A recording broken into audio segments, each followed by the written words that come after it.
Do you like to fish? Like to sit on the lake and kind of throw your line out and you sit there all day and you, all of a sudden you sit there for a couple hours and nothing happens and all of a sudden you get that bite and that adrenaline that goes in your heart and you just get that fish in. Well, that's a very similar thing for people that raise pigeons. It's like they release the birds, you know, someplace in California, and you're sitting there all day waiting, and all of a sudden you see this little dot off in the horizon and you go, oh my gosh, it's my bird, and you get all excited about it.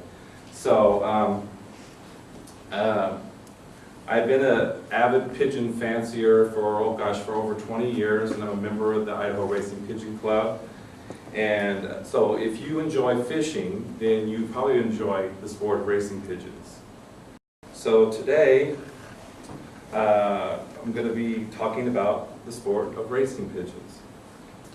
In my presentation today, I'm going to cover a brief history of pigeon racing, how racing pigeons became a sport, and the sport yesterday and today. So first off, we'll start off with the athlete himself, who is the pigeon. So this is a racing homing pigeon.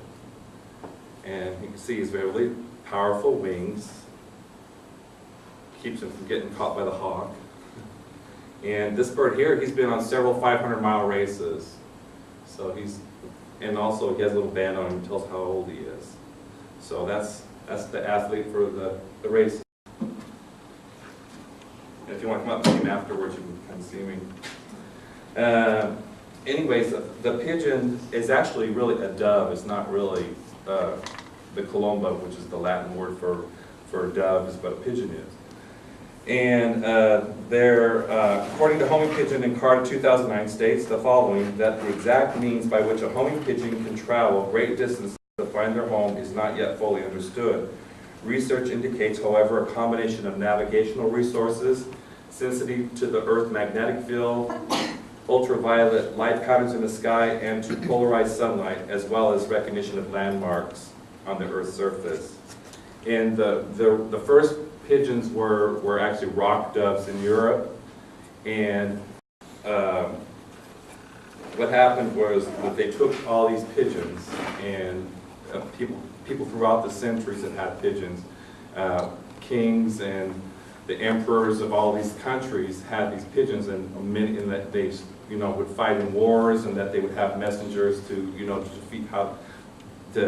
give the messages back to the home base. So so they've been around for thousands of years. So much to cover here, my goodness. Okay.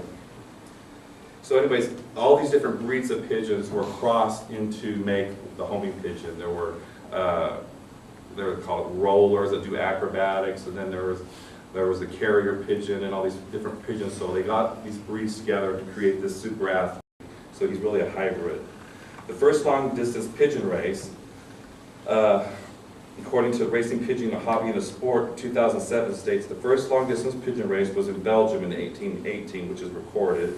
In 1820, a race was flown from Paris to Liège, and in 1823 from London to Antwerp. In 1870, there was 150 racing societies in Belgium and over 10,000 lofts. And today, the Belgium is like the mecca for pigeon racers. It's like their national sport there, whereas like here we have football, pigeon racing is really big there. By the late 1800s, the sport had spread throughout all of Europe and even into America. And also, in the sport, developed these clocks, and now they've done away with this because with electronics. But this is a pigeon clock, and so you can see inside of it. These are little compartments in here, and so it has a clock on it, and it has a piece of paper that has a stamp on it. And so when the bird has a little counter mark on its leg, and the birds are with counter mark, then they're driven to wherever the point of release is. And when the birds come back to your loft, you pull that little rubber band off that has a number on it, you stick it in this little hole, and you click the clock, and it punches the time, and that tells you what time the bird came in. So the distance divided by the time it took the bird to fly that is the winner of the race. Well, nowadays they have, with the scanners, they have electronic chips, so the bird just scans into the loft. So the sport has changed pretty, in my lifetime. I mean, I used to have to use this now. Everything's electronic, so. Good grief.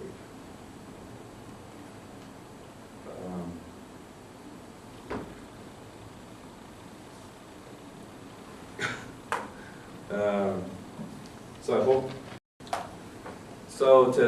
in summary, I hope I just was able today to educate you about the history of racing pigeons, the sport, how it was in the olden days and how it is today with the electronic clock.